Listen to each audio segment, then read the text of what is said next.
Okay, so in this video I told you that we're going to talk about conformations. Conformations, what does that really mean? Well, this is a problem with organic chemistry because once you figure out what this means, you would turn around and hope that you never would know what it actually means, that it's just going to complicate things for you throughout this process. But guys, this is just the way organic is, and it's going to be my job to kind of walk you through what conformation actually stands for, so that way you'll understand it a little bit better and that you'll walk away with a comfortable idea of what a conformation is, and not just be completely devastated and haunted and tormented with conformations like most people are that take organic chemistry.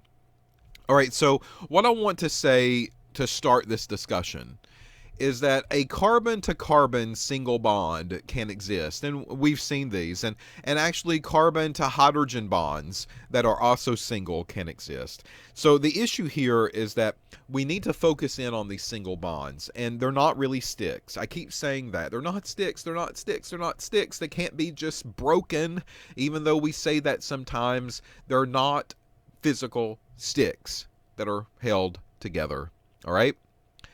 These are electrons, and these electrons are called sigma bonds. Okay, so we've talked about that, sigma and pi bonds. And a sigma bond is formed, if I want to do a little bit of review, with sp3 hybrid orbitals. So anytime we get the sp3 orbitals in a molecule, aka single bonds, you have to understand that these bonds rotate. Okay? They constantly twist and they constantly turn. These things are not stuck in position. They are electrons. They move. They are those kids on chocolate. They keep running around. Now, here, they keep running around in the yard, so they are restricted. You can't go past the privacy fence. That's it, folks. Backyard, no more than that. But you at least turn them loose and you let them go crazy. Your neighbors might not like it, but you at least turn them loose and let them go crazy. So this is the idea that electrons constantly move. They constantly move in a vicinity, but they constantly are on the move, and they never really settle down. And we have to think of this, and we have to remember this, because what this means is that these bonds constantly move. In other words, they are going to constantly rotate. Now, because of the rotation, because of that rotation, we have certain things that we would like to refer to as a conformation.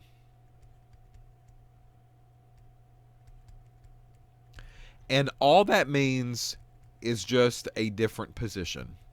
That's it. That's all that it means. So because these larger molecules have more atoms and more pieces that are involved, because of that, and because of this constant rotation of the bond, it rotates over and over and over and over and over and over. And because organic is talking about 3D shapes of molecules and so forth, we have to put an image in our head that basically tells us that these molecules can twist and they can turn. And the different ways that they twist and the different ways that they turn leads to what we call a conformer. Now, there's two major ones. Okay, there's tons of different positions, but there's going to be two major ones that we also always refer to. And this is going to be called a staggered and an eclipsed.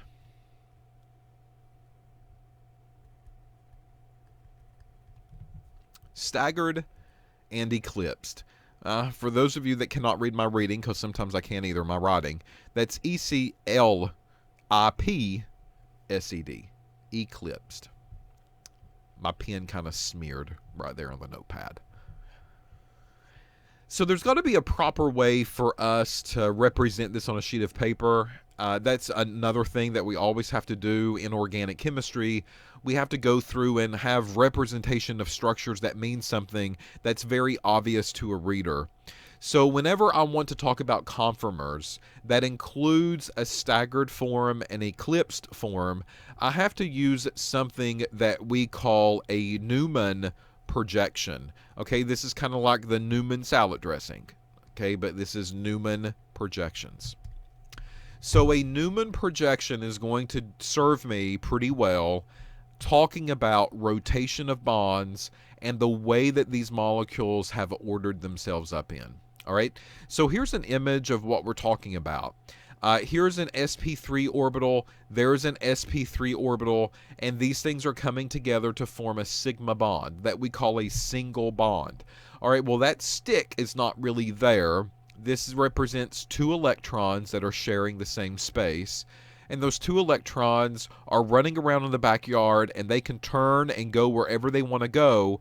And because there's fluid there, because there's flexibility there, this bond can rotate, and it can start to turn these carbons and whatever else is attached on this side or to the left-hand side. I just picked the left-hand side. It can begin to turn and twist that part of the molecule in a different way. All right. Okay, so let's take a look at ethane. Well, here's what we're kind of talking about. Ethane has a carbon to the left and a carbon to the right. And this carbon has 3 hydrogens on it, right? 1, 2, 3. And then this one back here also has 3 hydrogens. 1, 2, 3. And this bond is the bond that's in reference. Okay, this is my single bond between those 2 carbons. And this bond can rotate, and it can start to twist. And if it does that, then these hydrogens can also begin to twist around and go clockwise or counterclockwise, depending on how you want to turn it. Well, there's going to be a couple of different conformers that happen here. One of the major ones is going to be the staggered conformation. So what that means is that this is carbon 1, C1. That's what I'm going to write on that carbon. This ball that points towards you, that's the first carbon. So what we're doing is we're taking this molecule and we're slowly turning it so that way you can look down the molecule, not on the side of the molecule. So C1 is actually going to be right here. That's the sphere for it. All right, and then this back one, you see that one. This back sphere is right there. It's kind of covered up by the front one. This is the C2 carbon, and that's what's back here. So once more, we've just taken that carbon and we've just slightly turned it toward us. That's all that we've done. All right, now take a look at the positions of the hydrogens. Okay, here we have a hydrogen that points up to the left, up to the right, and then straight down. And then notice on the back end, that second carbon toward the back, those hydrogens do not overlap, do they? Those hydrogens are kind of pointed in opposite directions. It's opposite of the first one.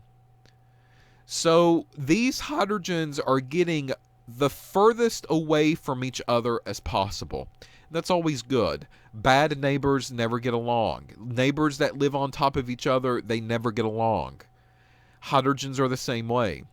So there's a lot of space in between each of these hydrogens. The 3 that are closer toward me and the 3 that are further away from me. So this is what we call the staggered position. The hydrogens do not overlap. That is what we mean by that. So down here is the Newman projection that shows that. Well, there's got to be an easy way to write these on a sheet of paper, right? So this intersection right there, there's the carbon that points toward me. So this is the C1 carbon. And this bigger circle that's in the back that you see here all the way around, this is the C2 carbon that's toward the back. That is how we represent this structure. When we write the Newman projections, it's always a circle with a dot. That's where we start. And then this back circle has 3 bonds, 1, 2, 3. And then the dot in the front has 3 bonds, 1, 2, and 3. And in the case of ethane, it's just hydrogens. That's all that's there, right? CH3, CH3. So that's why you're seeing hydrogens on every single one of those. Now, the hydrogens do not overlap. At no point in time do they touch. And we can measure the angle between those two hydrogens. The hydrogen that's toward me and pointed away from me, the distance basically in between those hydrogens, they're about 60 degrees of each other. So that's what we call a staggered conformer. And out of all the conformers, this one's going to be the best for molecule. Because, once again, if you're buying a house and you go into a subdivision and you see the subdivision that has the houses basically stacked on top of each other wall to wall, you probably would not like that concept. But then you go into a subdivision that has the houses a little bit further apart. It gives you some room to breathe. You'll be like, you know, I think I like that. I don't feel so closed in. Hydrogens and molecules are the same way. Same way. And this staggered conformer is that subdivision that doesn't have the houses stacked on top of each other. So, very good for the molecule, very good for the groups that are attached to those carbons. They are the furthest away as possible, and that is a very good orientation for them.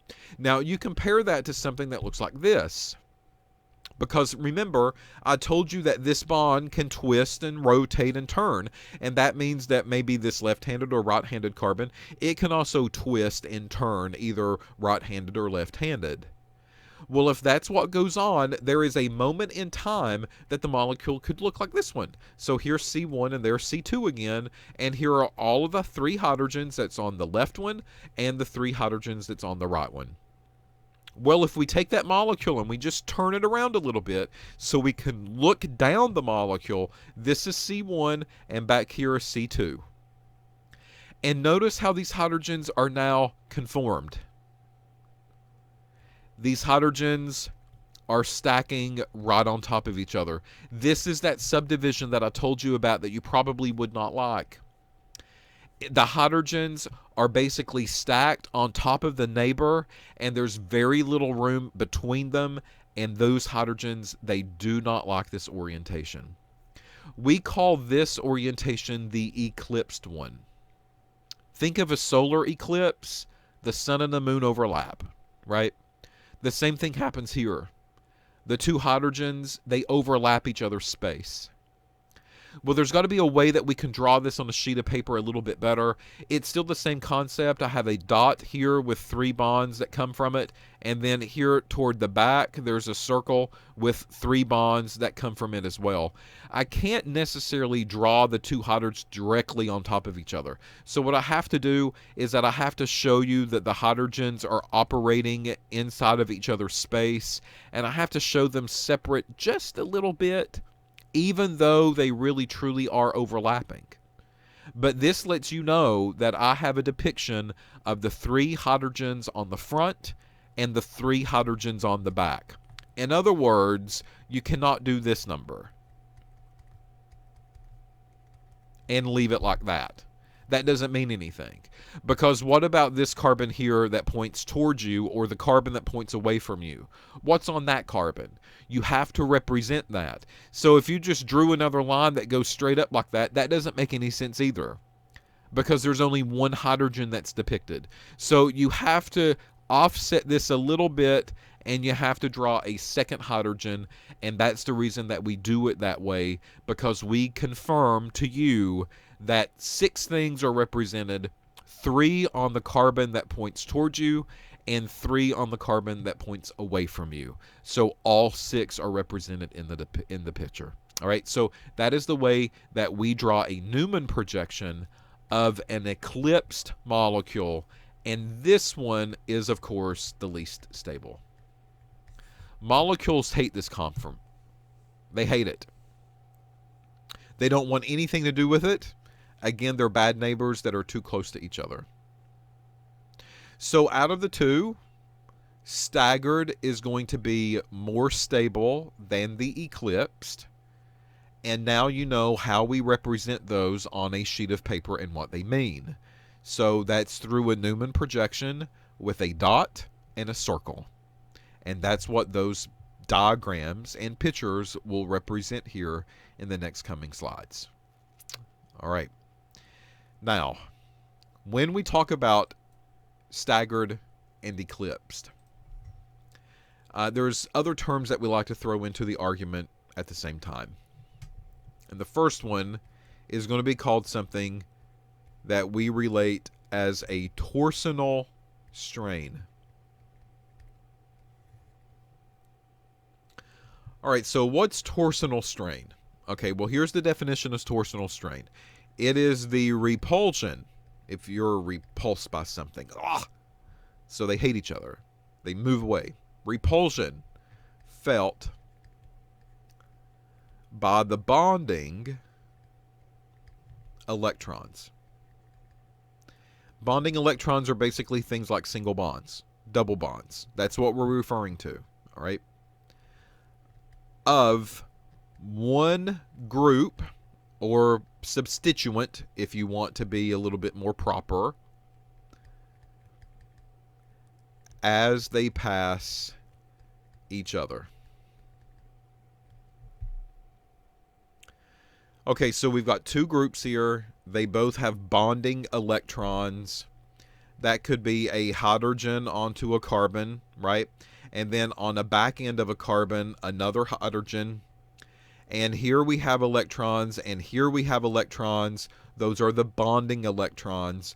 And if they begin to overlap, the problem is that these are negative and these are negative, and away they go. All right? It's like ends of a magnet. Two negative ends of a magnet push each other apart. So this one would prefer maybe to be pushed down because this is on a rotator, right? And then this one maybe would be pushed up because, again, this is on a rotator. So if these things can constantly twist and turn, then the eclipsed form is not going to stay around very long. And the reason is because there's torsional strain that happens onto the molecule for that reason. And that torsional strain comes from the electrons that are involved in the bonds. They do not want to overlap. They do not want to be close together. So if they're given a choice and they see this type of molecule that's eclipsed, where the bonding electrons are stacked on top of each other and those are both negative, they're going to push each other apart. And they're going to push each other apart to the point where they are the furthest away possible. And that happens at 60 degrees.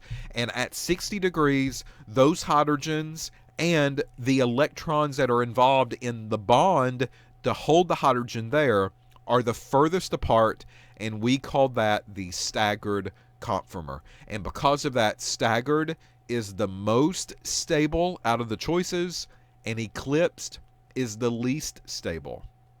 Now, the thing here is that these are in constant motion. All right. When you set those kids out in the backyard, those kids are going to run, and they're never going to slow down, not even at bedtime. Okay. They're in constant motion.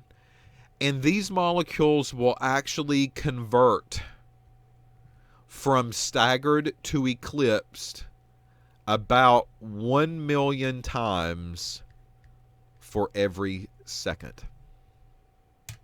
Can you imagine? This molecule that we're writing down on a sheet of paper that we just assumed is very structured, very straight, narrow, all the rules get followed, in actuality is a very fluid thing. And it's so fluid that these rotator bonds rotates those molecules around and around and around and around and around and around 1 million times for every second. Can you imagine just how many times that those molecules have rotated by the time this video has been recorded? It's unbelievable. 1 million times per second. These things will flip over and over and over and over and over and over and over.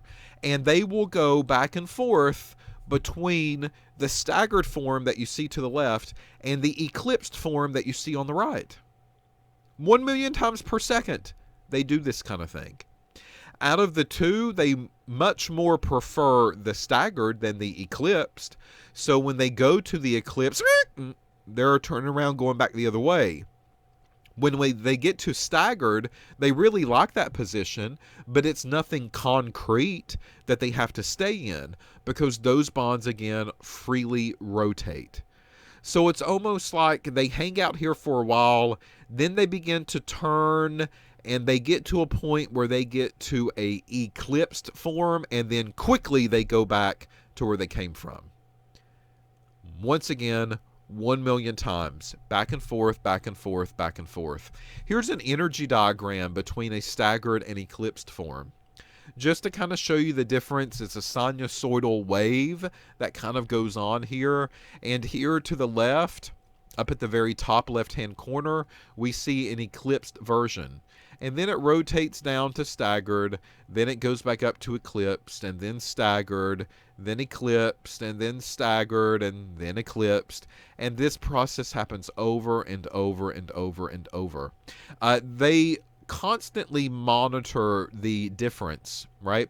And the difference between the eclipsed form and the staggered form. So the valley of the sinusoidal wave to up here at the very top or peak of the sine wave.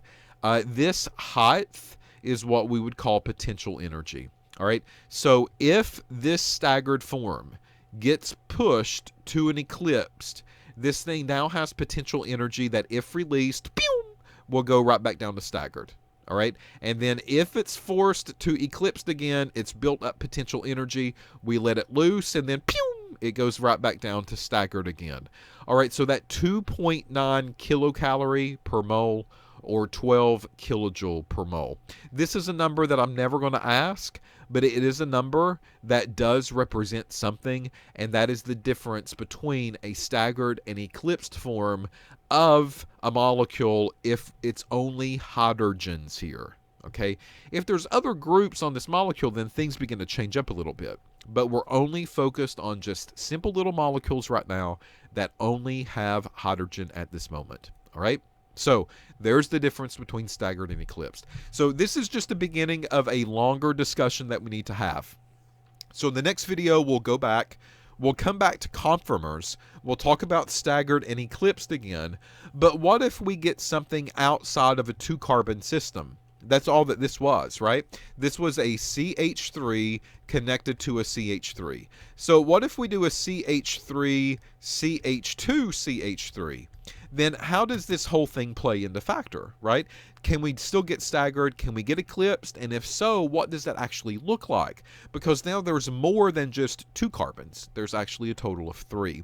So that's what we'll focus with on the next video. So don't take a break. Come back. It's the same discussion. We're just going to have a longer period of time. If you do need to go to get a sip of water, go get a sip. I might have worked you out into a sweat just now, and if that was the case, then so be it. But come back, don't give up on me yet, and we'll talk about conformers when you hit the play button.